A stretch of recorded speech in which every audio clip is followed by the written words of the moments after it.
Look guys, I'm all for tourism, but I don't understand what is this bus needs to stand and idle on the main street and generate noise pollution for all the restaurants and accommodation establishments around it. This is like a generator running.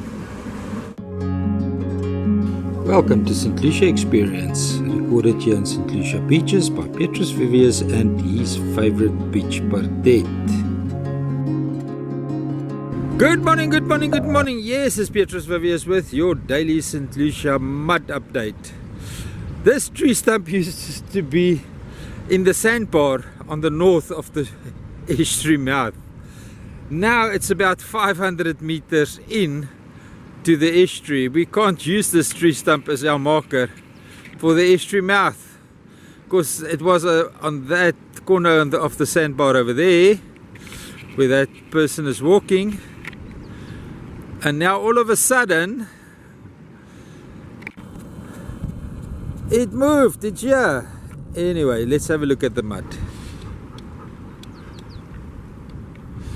The ocean-borne sediment is getting more and more and more, and this sandbar has crept in with, I would guess, about 200 meters into the estuary itself. Ski boats that launch here must be careful of these two tree stumps here.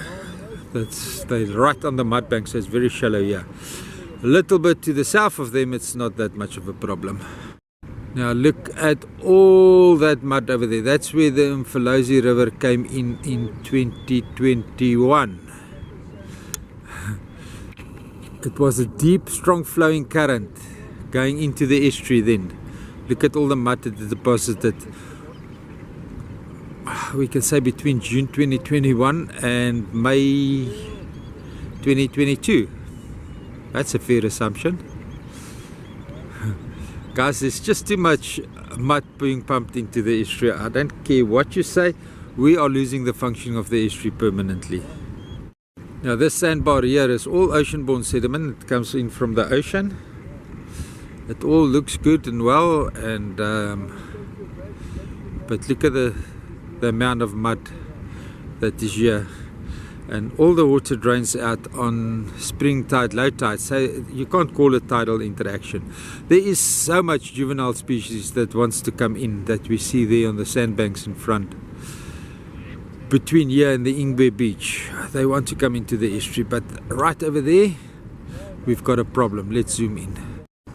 Can we see that the estuary is being closed there? The mud buildup is just too much. And over there, look at that. That's becoming terra firma. It's no more just a mud basin of the estuary. It's becoming terra firma. Just to go put you guys into perspective, that's where the ski boat club is.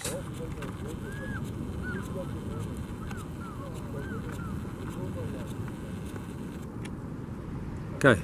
Have a perspective. Let's go and do the sandbanks in the front.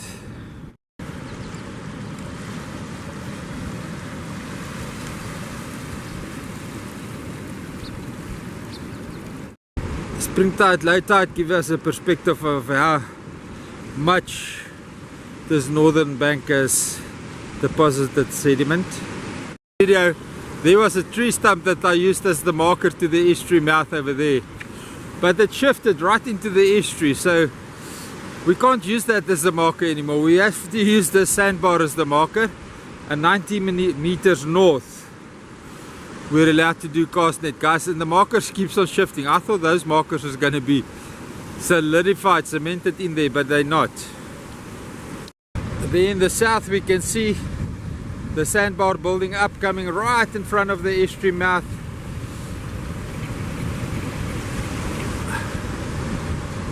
And it's closing at a rapid speed, and that's mainly because of the winter months and that the estuary mouth is opened up in front of our ocean counter current.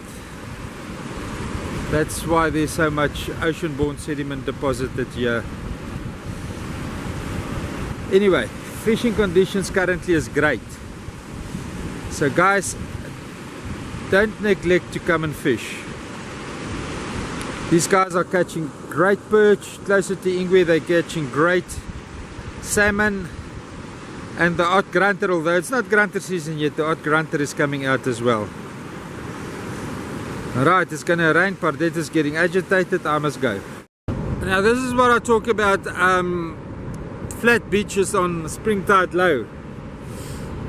You get right into the ocean, right into the ocean. Look at those beautiful watercolors. It's going to change a little bit today. By tomorrow it's going to be a little bit ginger-ish because the south wind started blowing, and it's going to wash the ginger water past here. But these banks, there's a lot of sea lice, guys, and if you fish sardine at the moment, you're just going to catch juvenile blacktip sharks. You're wasting your time. So they're either going to bite off your nylon, or you're going to use shad trace wire, piano wire, and you're going to catch them. So you want to use a live type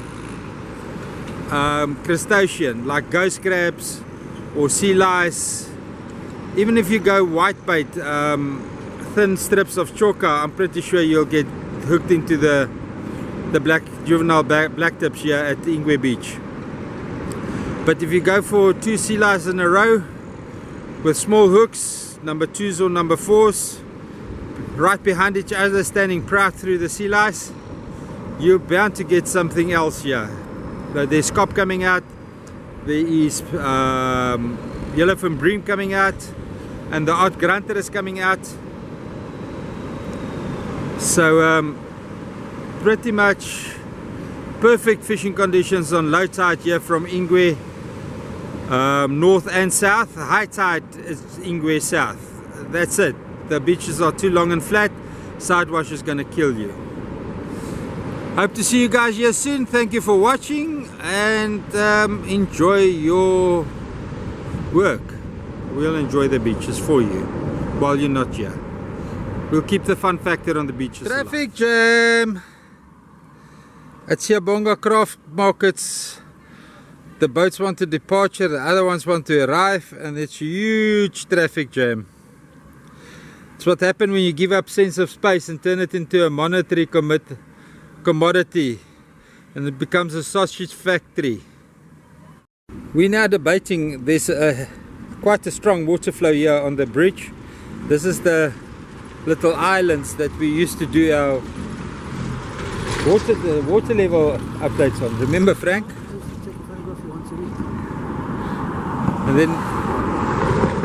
And then we believe that eventually it will become full enough so it burst open, and we found out it didn't happen. But anyway, look at now this water is currently not running out the estuary mouth at the volumes that we would expect when we see it going past here. So it would be interesting to know where it's running to. Maybe we're wrong, maybe the water is going out of the estuary mouth, but yeah, it looks much more.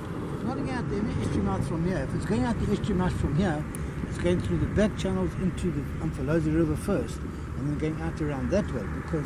But there's not enough flow there to accommodate all this. I mean, there with the ski boat club and that way they've all closed up.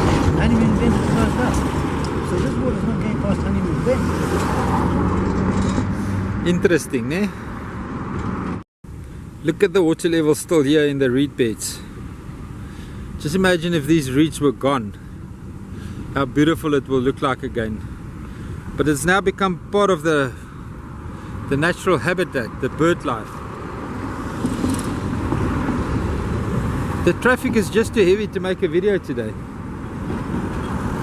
Water level update here at Siyabonga Craft Market. It hasn't receded much, as we can see. But if you remember on one of the videos, it was flooded here completely. Up until that top step over there, just before it went into the offices, the water was flooded here completely. Hi guys, if you're not subscribed to the channel yet, please click on the photo of me and Pardette and you'll be subscribed. It's absolutely for free. YouTube don't charge you a cent. I don't charge you a cent. Everything is for free if you subscribe. It will help sustain me and Pardette in St Lucia and improve our quality of life. Thank you.